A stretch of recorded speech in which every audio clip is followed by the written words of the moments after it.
Hi, I'm Cindy.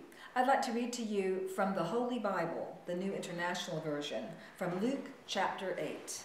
This deals with Jesus' healings and raising a dead girl. They sailed to the region of the Gerasenes, which is across the lake from Galilee.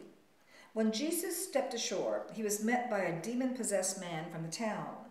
For a long time, this man had not worn clothes or lived in a house, but had lived in the tombs. When he saw Jesus, he cried out and fell at his feet, shouting at the top of his voice, "What do you want with me, Jesus, Son of the Most High God? I beg you, don't torture me." For Jesus had commanded the impure spirit to come out of the man. Many times it had seized him, and though he was chained hand and foot and kept under guard, he had broken his chains and had been driven by the demon into solitary places.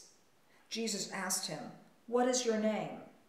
"Legion," he replied, because many demons had gone into him.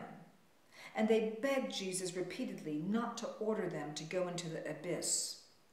A large herd of pigs was feeding there on the hillside. The demons begged Jesus to let them go into the pigs, and he gave them permission.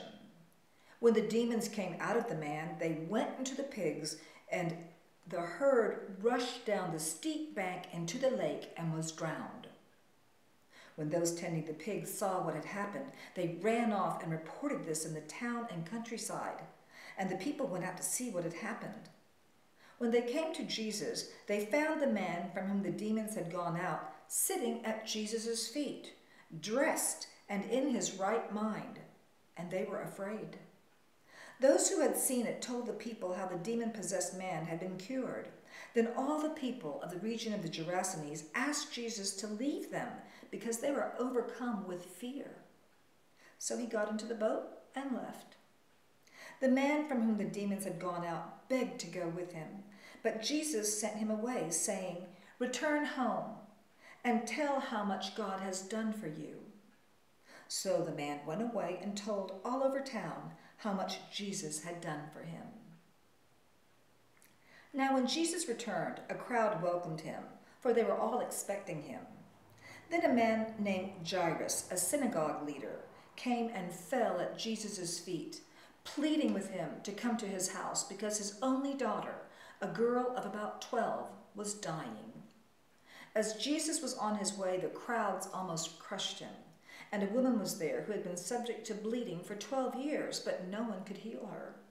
She came up behind him and touched the edge of his cloak, and immediately her bleeding stopped. "Who touched me?" Jesus asked. When they all denied it, Peter said, "Master, the people are crowding and pressing against you." But Jesus said, "Someone touched me. I know that power has gone out from me." Then the woman, seeing that she could not go unnoticed, came trembling and fell at his feet. In the presence of all the people, she told why she had touched him and how she had been instantly healed. Then he said to her, "Daughter, your faith has healed you. Go in peace." While Jesus was still speaking, someone came from the house of Jairus, the synagogue leader. "Your daughter is dead," he said. "Don't bother the teacher anymore." Hearing this, Jesus said to Jairus, "Don't be afraid. Just believe, and she will be healed." When he arrived at the house of Jairus, he did not let anyone go in with him except Peter, John, and James, and the child's father and mother. Meanwhile, all the people were wailing and mourning for her. "Stop wailing," Jesus said. "She is not dead, but asleep." They laughed at him, knowing that she was dead. But he took her by the hand and said, "My child, get up." Her spirit returned, and at once she stood up. Then Jesus told them to give her something to eat. Her parents were astonished, but he ordered them not to tell anyone what had happened. From the New International Version of our Holy Bible, the Word from chapter 8 of Luke. Thank you so much for watching.